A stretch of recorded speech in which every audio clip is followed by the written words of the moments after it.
श्लोक 12 अध्याय 4।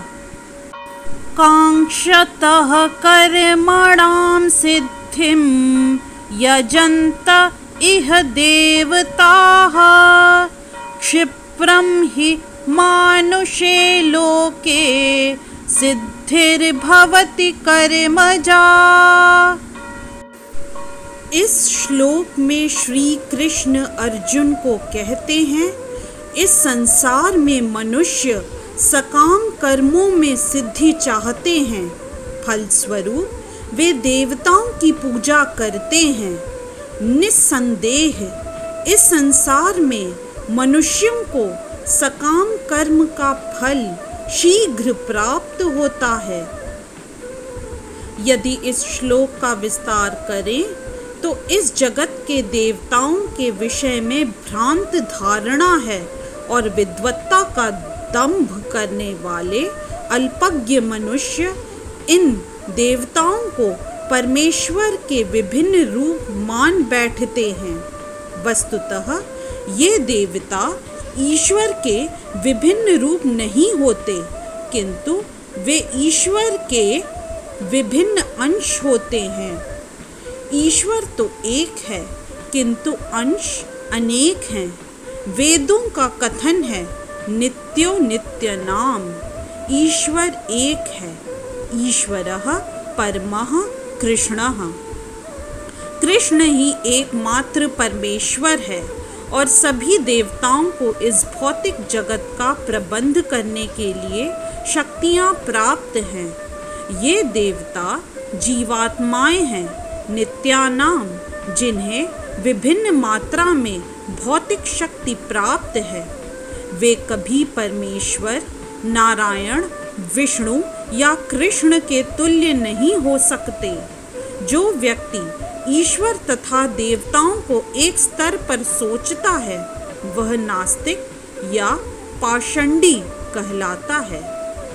यहाँ तक कि ब्रह्मा तथा शिव जी जैसे बड़े बड़े देवता परमेश्वर की समता नहीं कर सकते। वास्तव में ब्रह्मा तथा शिव जैसे देवताओं द्वारा भगवान की पूजा की जाती है। तो भी आश्चर्य की बात यह है कि अनेक मूर्ख लोग मनुष्यों के नेताओं की पूजा उन्हें अवतार मानकर करते हैं। यह देवताः पद इस संसार के शक्तिशाली मनुष्य या देवता के लिए आया है, लेकिन नारायण, विष्णु या कृष्ण जैसे भगवान इस संसार के नहीं हैं। वे भौतिक सृष्टि से परे रहने वाले हैं।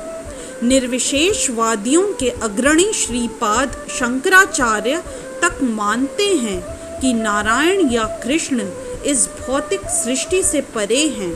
फिर भी मूर्ख लोग देवताओं की पूजा करते हैं, क्योंकि वे तत्काल फल चाहते हैं। उन्हें फल मिलता भी है, किंतु वे यह नहीं जानते कि ऐसे फल क्षणिक होते हैं और अल्पज्ञ मनुष्यों के लिए हैं। बुद्धिमान व्यक्ति कृष्ण भावनामृत में स्थित रहता है। उसे किसी तत्काल क्षणिक लाभ के लिए किसी तुच्छ देवता की पूजा करने की आवश्यकता नहीं रहती।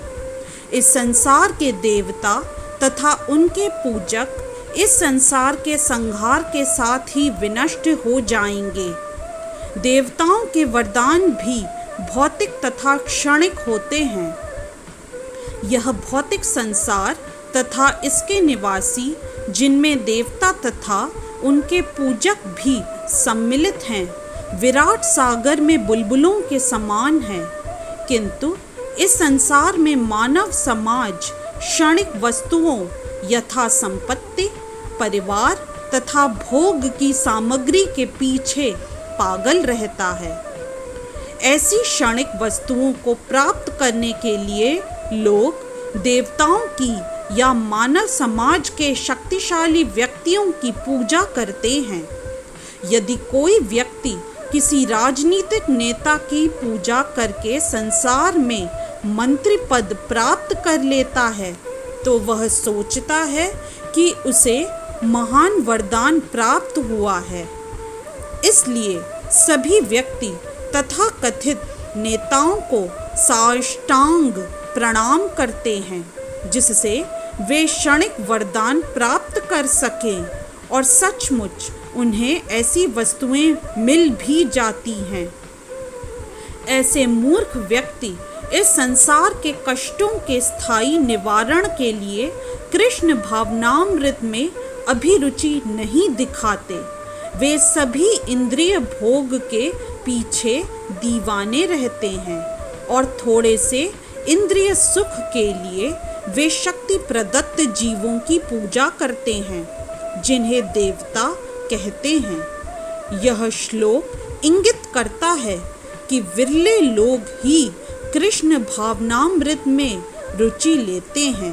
अधिकांश लोग भौतिक भोग में रुचि लेते हैं। फलस्वरूप वे किसी न किसी शक्तिशाली व्यक्ति की पूजा करते हैं। इस तरह से श्लोक 12 अध्याय 4 की व्याख्या यहीं संपन्न होती है। जय श्री कृष्णा।